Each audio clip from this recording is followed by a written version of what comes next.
Why cryptocurrencies fall or rise?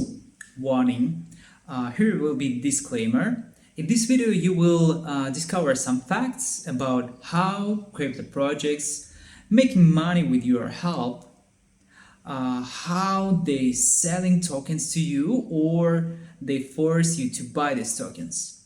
If you still believe that altcoin price is shaped by the market and you are not ready to see another perspective, just skip this video, okay? So why is the price rising? In 2018, after making a decent amount of money through the mining business, before the peak of the crypto winter, I started investing heavily in the various tokens, of course altcoins. And then I did a lot of research, previous experiences that caused the tokens to rise, studied the fundamental stuff about the tokens, studied the various research made by experts, tried to expand my expertise in this matter as much as I could.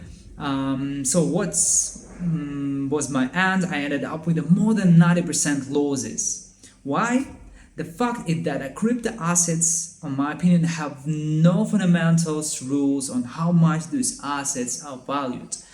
And so except for stablecoins, of course not like algorithmic stablecoins because they tied up to some asset to back them up. But if we are talking about the assets such as some altcoins or any other tokens with a not big capitalizations, so at first glance based solely on the supply and demand, that is, Bitcoin is worth as much as people are willing to pay for that.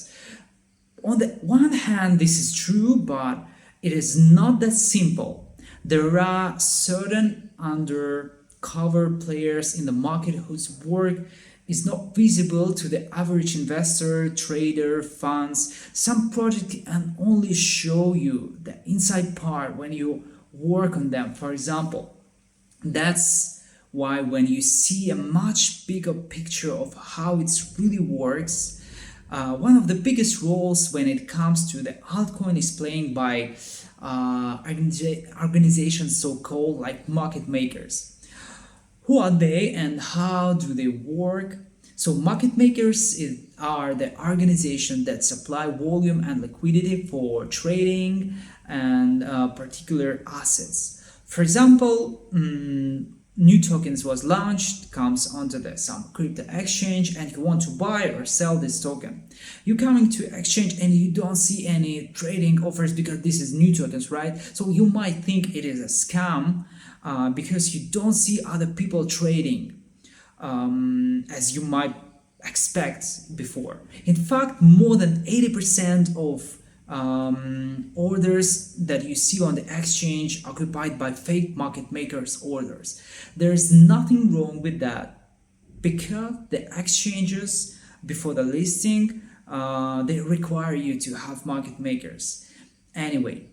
But the essence of the market maker's job is not just to provide liquidity, but also to implement certain tasks received from a client.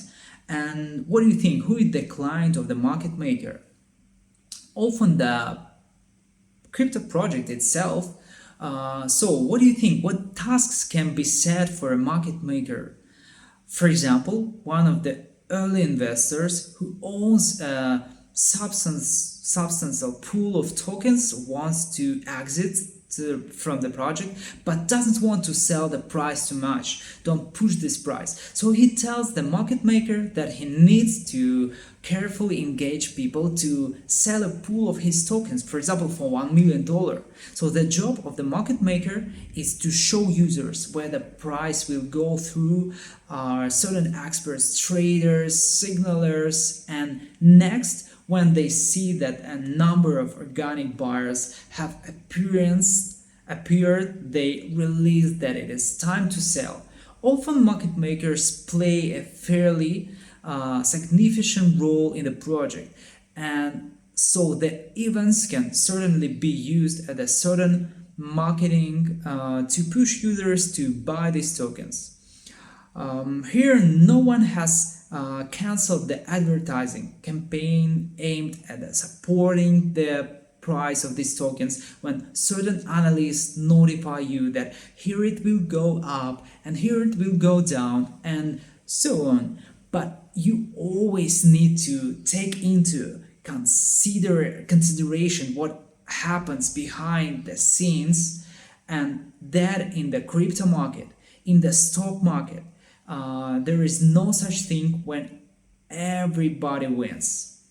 Okay, in other words, the price of cryptocurrency often rises or falls because the issuers of that cryptocurrency allow it to fall or rise. Yes, of course, when in the global decline phase, for example, early investors calmly take their time exiting the project through the market makers, so as not to affect the price significantly. And when everything around it falls apart, due to the panic, some retail investors, big investors, early investors start selling their tokens. So if the project has resources and it buys back the tokens expense from the market, and they also ask market maker to help with them. But sometimes project owners let tokens dumped to buy back it with a lower price and get profit on that in the future. So investors could buy or sell tokens, but they don't see the full picture because they are not insider normally. So you may ask whether this approach is not some kind of fraud through the sheer manipulation. In the fact, not because the market making is provided by the third party. There are algorithms involved, market interactions between the orders, and then it's up to you to decide whether to buy or sell.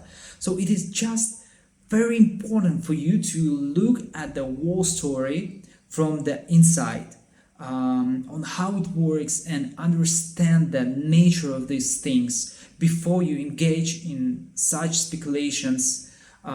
This is the reason why I always recommend it to avoiding these speculations deals, because you won't beat the market in any ways. It happens because you are not the insider.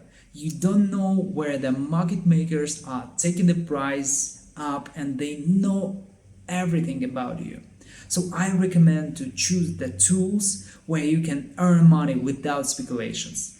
For example, DeFi.